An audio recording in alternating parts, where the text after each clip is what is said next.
आज से आपके सोचने का नजरिया बदल जाएगा। याद रहे, कभी अगर बनना हो तो बाज बनना, तोता कभी मत बनना।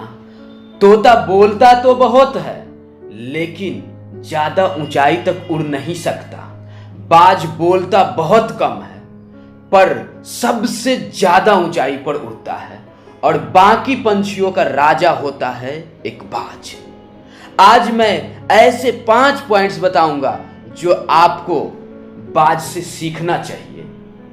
First point, eagle fly alone. बाज अकेले उड़ता है और बाकी पंछी के मुकाबले सबसे ऊपर उड़ता है। बाज अकेले उड़ेगा लेकिन कभी भी चिड़िया या छोटी पंछियों के साथ नहीं उड़ेगा।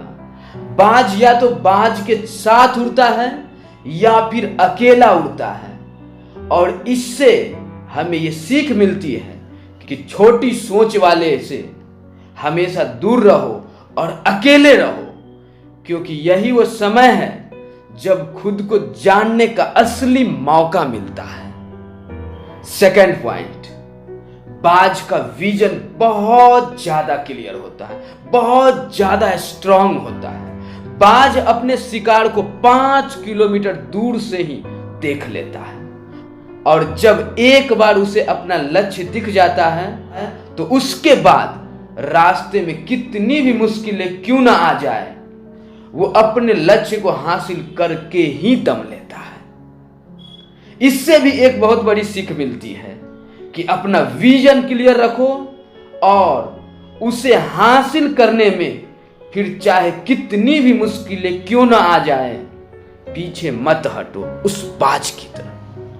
थर्ड पॉइंट, बाज कभी मरे हुए जानवर को नहीं खाता है, वह हमेशा जिंदा शिकार करता है और इससे हमें यह सीख मिलती है कि जो हमारा पास्ट है वो मर चुका है। तो अपने उन मरे हुए सड़े हुए थॉट्स पर ध्यान मत दो और अपनी आने वाली ताजी फ्रेश जिंदगी पर ध्यान लगाओ। अपने पास्ट की पुरानी यादें जो तुम्हें तंग करती है उन्हें वहीं रहने दो जहां पर उसकी जगह है और याद रहे, तुम्हारे पास्ट की जगह तुम्हारे पास्ट में है, इसे वर्तमान में जगह मत दो, क्योंकि एक बार तुम्हारा पास्ट तुम्हारे वर्तमान में आ गया, तुम्हारे प्रेजेंट में आ गया तो तुम्हारा पास्ट तुम्हारे प्रेजेंट में नहीं रहने देगा। तो तुम्हारा पास्ट तुम्हें प्रेजेंट में नहीं रहने देगा। पास्ट में तुम्हारे साथ कितना भी बुरा क्यों ना हुआ हो, वो सब यादें, वो सब थॉट्स मर चुके हैं और उस बाज की तरह बनो जो कभी भी मरी हुई चीज को नहीं खाता।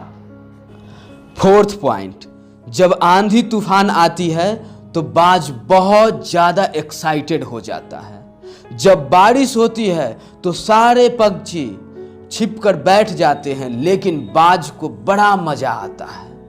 जब तेज हवाएं चलती है तो बाज उन हवाओं के सहारे और तेजी से ऊपर की ओर उड़ता है और ऊपर उड़ते उड़ते इतना ऊपर उड़ जाता है, बादलों से भी ऊपर पहुंच जाता है। इससे भी हमें एक बहुत बड़ी सीख मिलती है कि मुसीबत में भी मजा ढूंढो। और नेपोलियन हिल ने एक बार कहा था कि हर एक चुनौती अपने साथ एक बहुत बड़ा अवसर लेकर आती है। तो उस बाज की तरह तुम भी अपने अवसर को पहचानो और जिस दिन तुम्हें अपने अवसरों को पहचान लिया तो सारी मुश्किलें तुम्हारे नीचे और तुम उन मुश्किलों से ऊपर होंगे।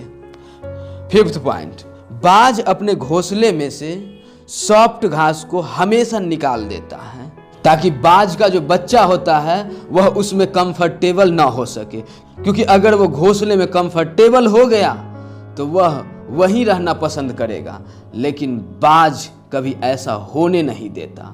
बाज एक पंछी है और उसे भी ये बात पता है कि there is no growth in comfortable zone, there is no growth in comfort zone, there is no growth in comfort zone. लेकिन हम तो इंसान है ना, और इंसान होने के बावजूद भी कई सारे लोग इस बात को समझते ही नहीं हैं। आप जितनी ज़्यादा कंफर्ट जोन में रहोगे, आपकी लाइफ आने वाले टाइम में उतना ही ज़्यादा अनकंफर्टेबल हो जाएगा।